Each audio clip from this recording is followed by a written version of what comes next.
할렐루야, 결산으로 돌아보는 아침 묵상 두 번째 시간입니다. 사랑하는 성도 여러분, 오늘은 2025년의 끝자락 12월 30일입니다. 달력의 마지막 장을 넘기기 직전인 오늘, 우리는 성경 역사상 가장 위대했던 한 인물의 마지막 결산 보고서를 펼쳐보려고 합니다. 바로 사도 바울의 결산입니다. 오늘 본문인 디모데후서는 바울의 유언장과도 같습니다.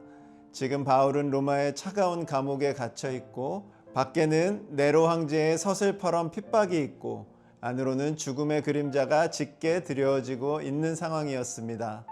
세상적인 눈으로 보면 그의 인생 결산은 실패처럼 보입니다. 평생 고생만 하다가 결국 차가운 감옥에서 참수형을 기다리는 노인, 이것이 팩트입니다. 하지만 오늘 본문 6절에서 바울은 자신의 죽음을 두 가지의 독특한 그림으로 설명하는데요. 첫 번째 그림은 전제입니다. 6절에 전제와 같이 내가 벌써 부어지고 나의 떠날 시각이 가까웠도다. 여기서 전제란 제단 위에 제물을 올려놓고 불로 태울 때 마지막 순서로 제물 위에 포도주를 붓는 의식입니다. 포도주가 뜨거운 제단 위에 부어지면 어떻게 될까요? 아마 소리를 내면서 증발해 버리겠죠. 흔적도 없이 사라지게 됩니다. 남는 건 아무것도 없고 향기만 공중으로 흩어지게 되는 거죠. 세상 사람들이 볼 때 바울의 인생이 아마 그렇게 보였을 것입니다. 아이고, 저 똑똑한 양반이 예수 믿더니 평생 고생만 하다가 결국 감옥에서 이슬처럼 사라지는구나. 인생 낭비했네. 이렇게 얘기했을 겁니다. 그런데 바울은 고개를 젓는 겁니다. 아닙니다. 내 인생은 허무하게 증발한 게 아닙니다. 내 생명의 마지막 한 방울까지 남김없이 쏟아부어서 하나님이 가장 기뻐 받으시는 향기가 된 것입니다. 라고 말하는 것입니다. 남김없이, 후회 없이 마지막 한 방울까지 하나님께 쏟아붓는 삶, 이것이 전제이고 이것이 바울이 정의한 자신의 마지막 죽음이었습니다. 여러분, 올 한 해 정말 수고 많으셨죠? 가족들 뒷바라지하느라, 또 직장에서 살아남느라, 또 교회 섬기시느라 흘리셨던 땀과 눈물들, 때로는 아무도 몰라주는 것 같아서 허무할 때도 있었을 것입니다. 그런데 오늘 주님이 말씀하십니다. 그건 낭비가 아니었다. 내가 흘린 눈물은 땅에 버려진 게 아니라 내가 기쁘게 받은 향기로운 전제였다라고 말씀하시는 것입니다. 바울이 그린 두 번째 그림은 떠날 시각이라는 표현입니다. 여기서 떠난다라는 헬라어 단어는 원래 배가 항구에서 닻을 올리고 출항한다라는 뜻이 있고, 또 하나는 치고 있던 텐트 줄을 푼다라는 의미가 있습니다. 바울에게 죽음은 끝이나 파멸이 아니라는 겁니다. 바울에게 죽음은 이 땅이라는 좁은 텐트를 걷어치우고 더 크고 영원한 본향을 향해 닻을 올리는 새로운 출항이라는 것입니다. 그래서 바울은 두려워하지 않았습니다. 사랑하는 성도 여러분, 2025년이 가는 것이 아쉬우십니까? 우리는 지금 끝을 향해 가는 게 아니라 2026년이라는 새로운 항해를 준비하고 있는 것입니다. 이 소망이 우리 안에 있기를 축복합니다. 이렇게 자신의 삶을 하나님께 드린 바울은 7절에서 자신의 인생을 세 단어로 요약합니다.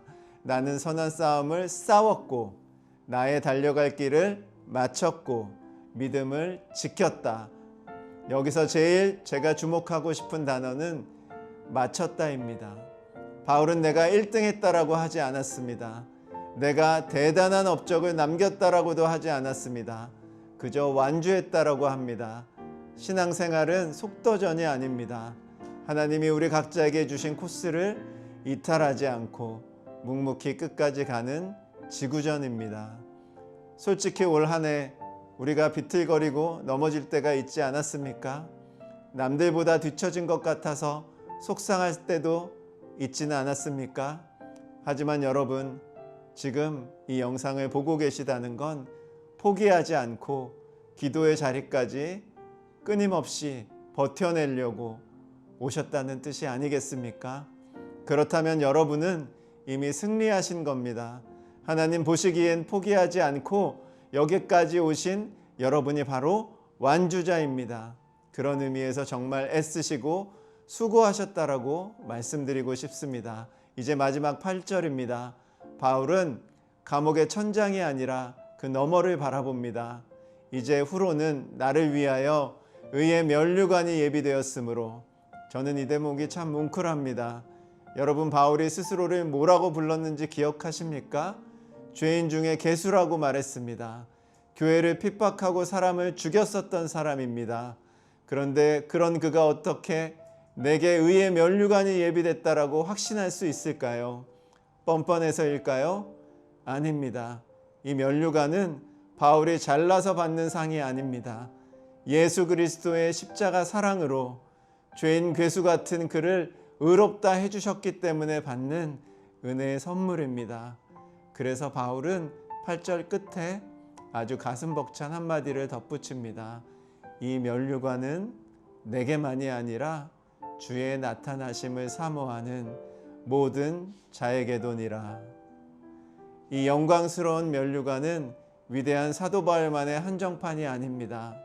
비록 우리는 부족하고 오늘도 여전히 실수투성이지만 주님, 저도 주님 사랑합니다.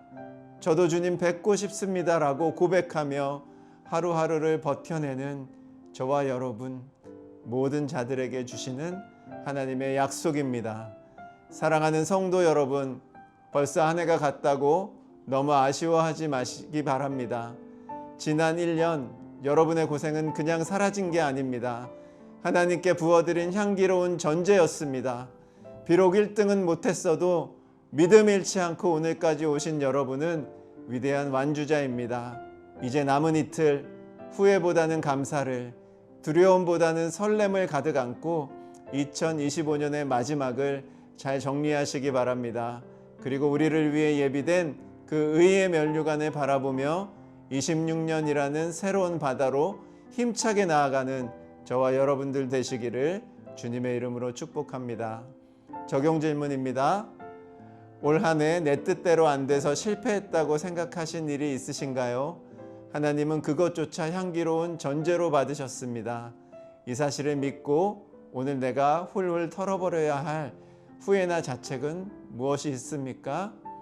두 번째입니다. 실수투성이인 나에게도 잘했다 하시며 면류관을 주시는 은혜가 있습니다. 이 든든한 백을 믿고 내년에 멈추지 않고 끝까지 완주해보고 싶은 나만의 영적 목표는 무엇입니까?